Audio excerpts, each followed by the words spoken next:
Alright, this is the game of Sicilia, and I'm just going to kind of talk about the pieces, if you will. This is the giant pawn that represents the mafia. The mafia will be moved around the table, preventing people from being able to control certain areas of Sicily. The thing about Sicily was that at this juncture of its history, there was basically each person is a baron that is trying to win the favor of the people, the kind of melting pot of people that lives in Sicily, and whoever is able to get a certain number of points, because it isn't based on any kind of turn order, if you will. You'll see like this is the point track. You can see with 2 players you got to get to here, 3 players to here, 4 there, and 5 players here. This is a 5-player game, and then first person to get to that point wins the game, if you will. So each type of people is represented by these cards. You can see all the cards over there, but just quickly I'll just show these to you. Spanish, French, Italian, Arab, and Greek. So these are the different people that lived in Sicily in this time, and because of the fact that there were these diverse cultures and languages and people, the job to take them, to control them, or not control them, I should say, but to curry their favor was quite difficult. There is also a last type of card, which is the soldi card, which is basically money. You can see it's got money in the middle. And so you have the Italians, the Spanish people, the French, the Greeks, and the Arabs, and you are trying to move around the board and control these. Each one of these spots is a village that you're trying to control. And you'll notice that there's these numbers in these spots. And first of all, there's a number on the bottom that says in the shield, that's the number of points it's worth if you control it. And then there's these numbers on here, like here in Coronia, it's worth 7 points if you control it. A 1, 2, 4, 5. And so if you can get to that spot, and you are able, and you discard a 1, 2, 4, 5, you will take control of that spot on the board. You'll be able to place one of your discs there, and then you earn the points for that spot. Seems easy, but it is tougher than you think. So, to begin the game, what happens is that each player will get one of these cards that represents the starting village that they control. It's kind of like your home village, if you will. And so let's just say, here we got the red is in Ragosa, and so we're going to, I think it's, this is, there we go, Ragosa. We've got green in Trapani, which is there. Milazzo, I believe it's up here, there we go. Cacamo, right there in the middle. And finally, Argento. And there is actually, one extra one, so it isn't going to set up, there's always going to be one that, just doesn't get placed, and that's just kind of like the randomness of it, if you will. And so after you get that set up, each person will get 4 cards, and then you put the rest in those equal stacks over in that location, and each person gets this. Now, it isn't a spinner. You're not going to be spinning this around, if you will. This is your bidding wheel. And if you notice that there's these decks of cards, and there's these symbols. There's protection, wine, food, learning, and, you can just see it here. Protection, wine, food, education, and speech. And so you look at those cards, and you decide which one you want. And each person will take their wheel, and they'll spin it. They'll pick what they want, and they kind of hold it there. So let's say you want, because this is the speech one, you want that soldi card, if you will. Actually, this one's better because it's got more swords, but I'll explain that in just a little bit. So let's say we want that one. So we pick wine, and you hold it like that, and you reveal. Everybody reveals at the same time. Now, if you pick a deck that nobody else picked, you get to take so let's say you picked this one, and nobody else picked it. You'd get the top card, and then you'd get 2 cards below it, like so. And so you get that, and then you get to, so then in this case, you get an Italian card, a Greek card, and an Arab card. If you pick a spot that somebody else chose, and that's anybody, everybody that's in contention for that spot at that point will have to go to their deck of cards, and they'll have to have a duel. And so you can see the number of swords. It's kind of like you have to pick one of the cards in your hand, and then you play it face down, and everybody else reveals their card at the same time. If you have the most swords, you win the duel. You discard the card that you used. You take the top card and the same 2 cards below as normal. If there was only one person you're dueling against, the person you dueled against would have to pick another deck that nobody else chose and take the top card and one other card. So they actually do lose something. They lose a card in that situation. If you have a tie for the win, you have to pick another card from your hand and then play that down, and you discard, and then you show, and then you see if you won. If you tie again, play another card. If you don't have any cards left, you don't get to win. The other person can play a card.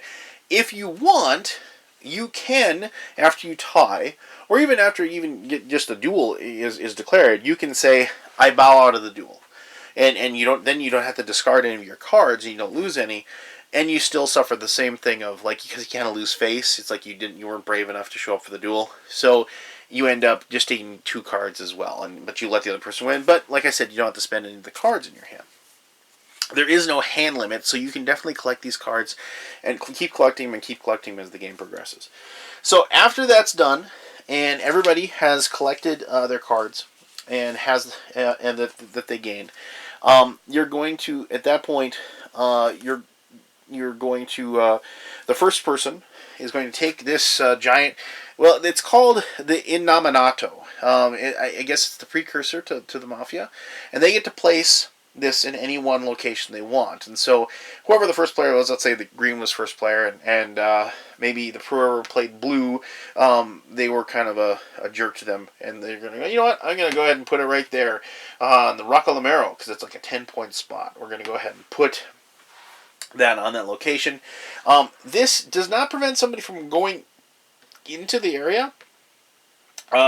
You just can't claim the spot.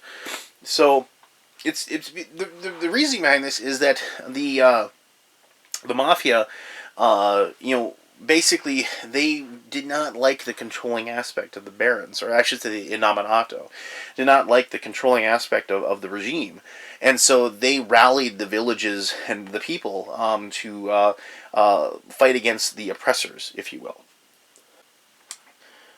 Now that you have the innominato, like kind of controlling that one spot on the board they have, in the next turn when it moves, it gets to move, up around the board or whatever.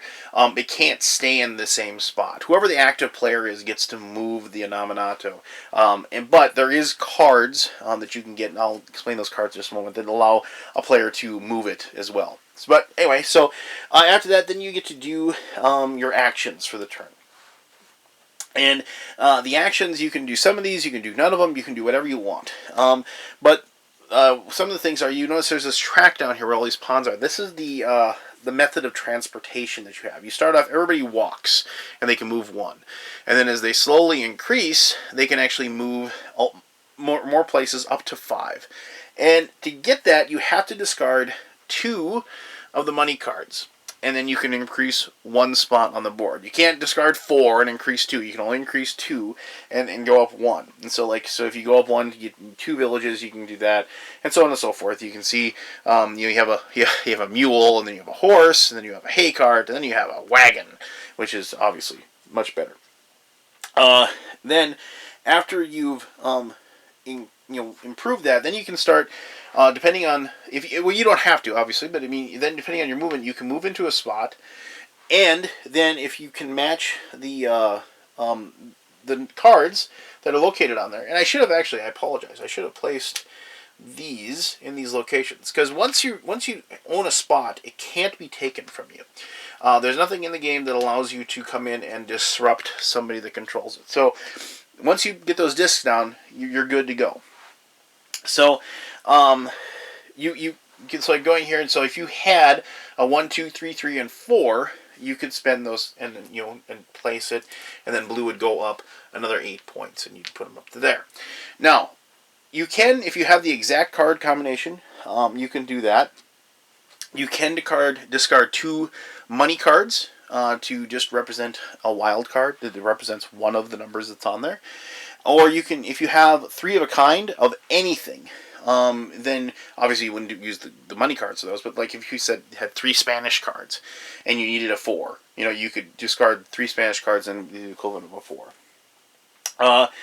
You can, and then you adjust points each turn after you gain those, like just as we did. So if we discarded enough cards to get that, you'd place a little disc in there, and then you control that and you move up the points.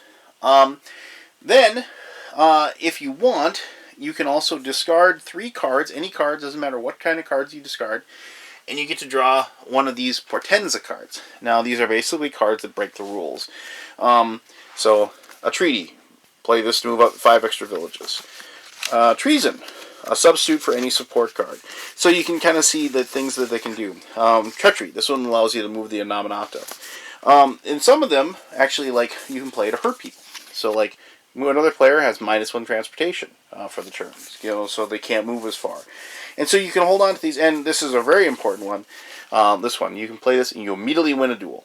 Just play it as a conquest. And there's one other one here that just earns you, here we go, just draw 5 extra loyalty cards. You can draw them off wherever you want. And there's finally one called Marriage that will earn you 6 points. And of course I can't find the card right now. And that doesn't, like, here we go. You just play this card and you get 6 extra points. Now, smart people like hold on to this, and when they get close, they play it, and then they just automatically go and win. So because you can hold on to that card, and the card can't get taken from you. So any 3 cards, you can get those, and there's no limit to those as well. Now, other than that, you just keep going. After the turn's done, you hand the first player marker to the next person, and then you keep going, and you just keep playing the game until somebody wins. There's one last thing. Each one of these locations has either 7 or 8 like little villages inside that you have to take over. Those 7 or 8, to get a majority for the in the area, you need to get 5 of them. Now, why is that important? Because if you get 5 of them, you can go ahead and claim one of these tokens.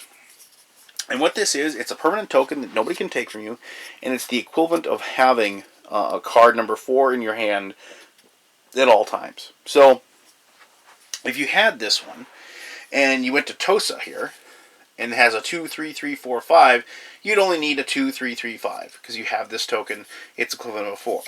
Now, if you notice this one, in Ganji, it has a 3, 4, 4, 5 to take it. You still need 1 card with a 4 in it because it only takes the spot of one of them that's on there. The color of the location has nothing to do with which one of these you can take. You can pick any of them that you want. Also, if you manage to get 1 village in each one of the different areas, that also earns you one of those tokens as well. And there you go. I mean, that is Sicilia.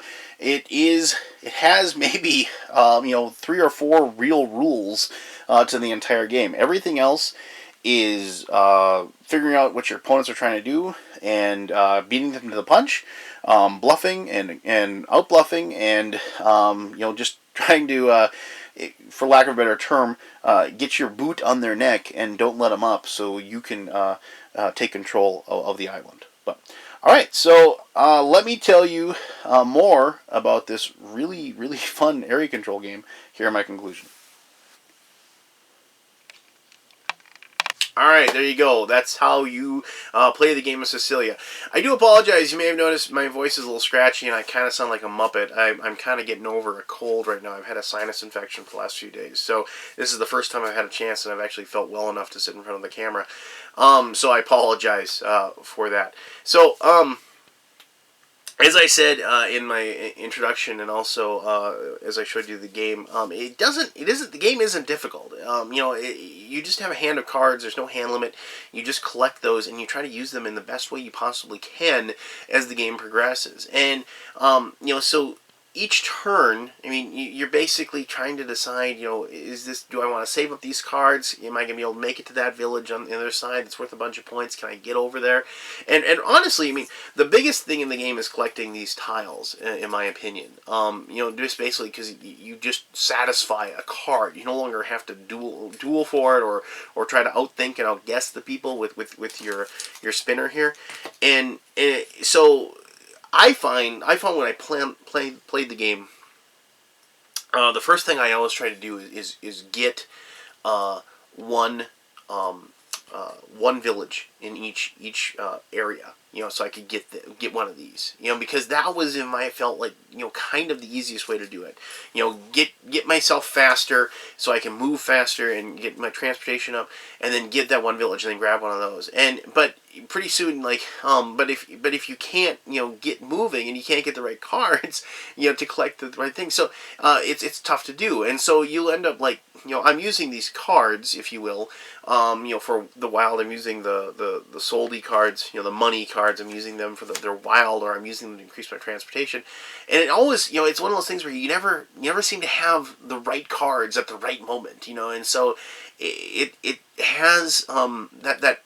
It's frustrating, but it's a good type of frustrating, because it challenges you to, one, solve the problem yourself on what you're trying to accomplish, but also try to figure out what the other people are doing on the other sides of the table, and try to, figure out how you can screw them over, as you're trying to figure out your own puzzle, and also trying to avoid them from screwing you over as well. I mean, it's exactly what an area control game should be. It should have teeth, and this one definitely does.